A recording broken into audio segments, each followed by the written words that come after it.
Hello, everybody. Welcome to the speech practice for my communications class. Today I'm talking about eating fats versus carbs.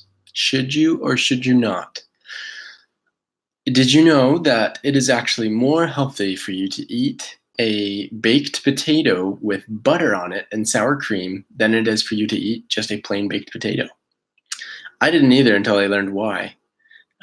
But I hope you guys enjoy this, and I hope you learn something that affects the way you eat or the way you look at food, and primarily fats. So, as I'm studying at a university right now, my undergraduate is a bachelor's of science. I've learned a lot and had a great diversity of classes, some nutrition, biology, anatomy, physiology, lots of different things, some exercise classes too.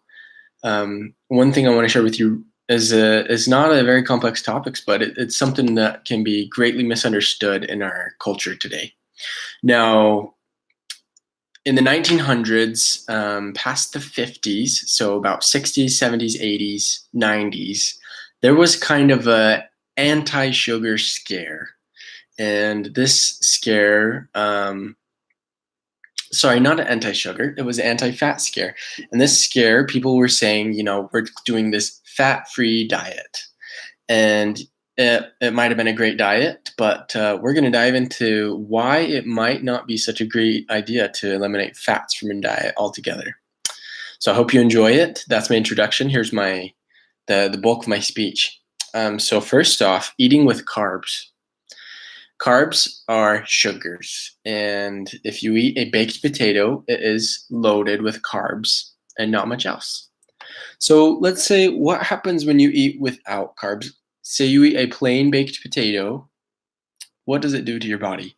Well, when you eat that baked potato, your body breaks down all of those saccharides, those polysaccharides that are in that baked potato. Polysaccharides is complex sugars. Your body breaks it down very quickly, and it is absorbed into your bloodstream very quickly. And you would think, maybe if you're going to go run in an hour or so, or if you're going to go work out in an hour or so, that's great. That's your fuel. That's your energy bar, is that baked potato. It really is. But say you're having your evening meal and you want to be just a little bit more healthy, so you just cut out the butter and the sour cream tonight. Bad idea. What really happens when you eat just straight sugars? Well, your body can digest that very quickly, and it does, and it absorbs that sugar very, very quickly, and it will actually spike your blood sugar very high.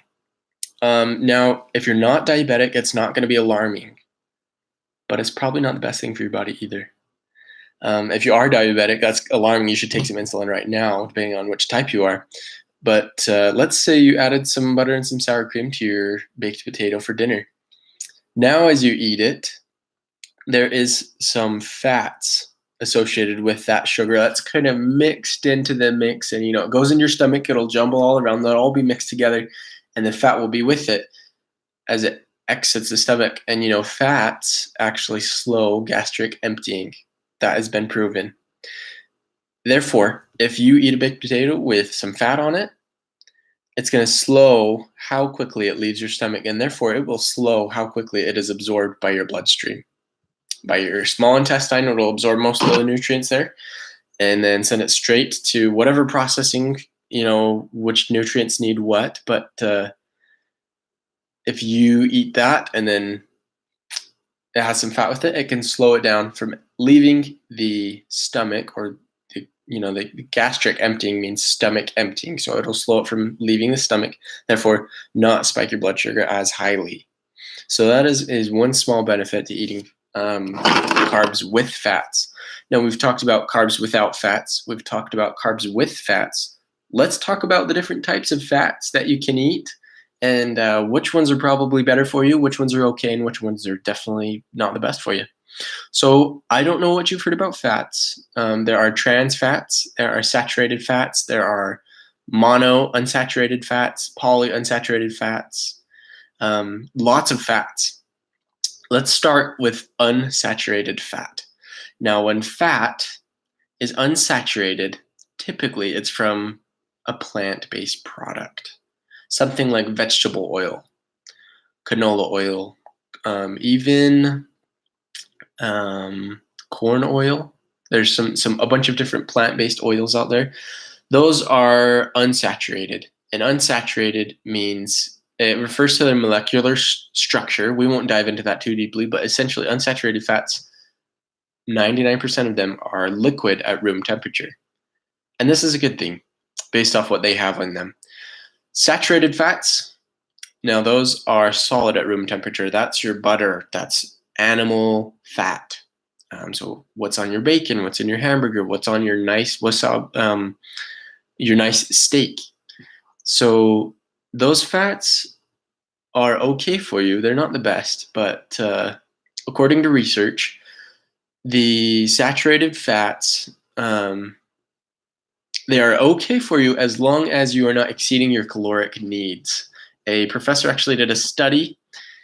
He ate only fat, and at the end of his diet, for a month, he was not eating only fat. He ate straight Twinkies for a month, and he ate enough so that his caloric intake was under what he needed. And for a month, he did that, and afterwards, his body was okay. His triglyceride levels were all right. It was okay.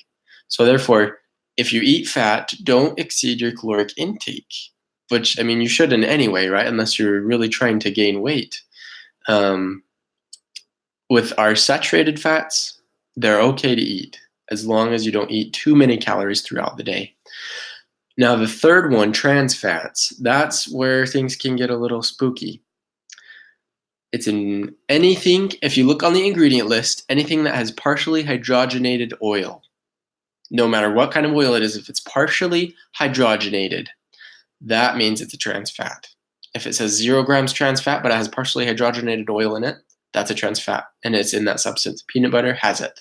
Even though they say 0, it could have maybe 0.5. Trans fats have not been shown to do much good for your body. Therefore, I would encourage you to avoid those.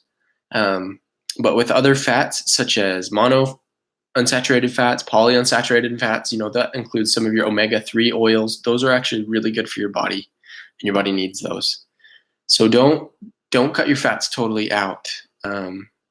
Don't skip the bacon just because it makes your salad a little bit more too high on the end of calories. Maybe include that. That'll slow down some of your lunch from entering your bloodstream, but then maybe keep an eye on the calories you eat for dinner. So I hope what I shared with you made you think about fats and sugars a little bit differently. The way I like to look at it now is they're friends, and you want to keep them together.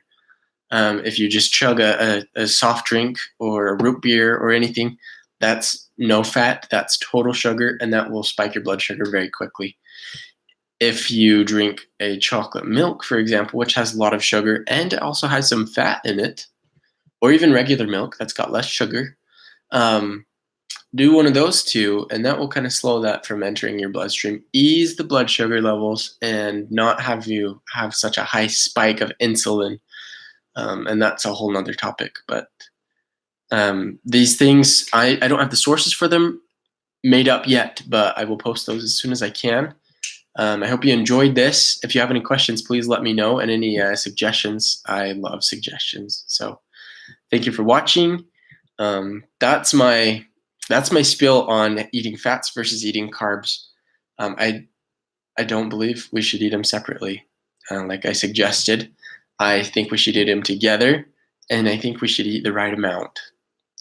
So thank you for watching, and have a good day.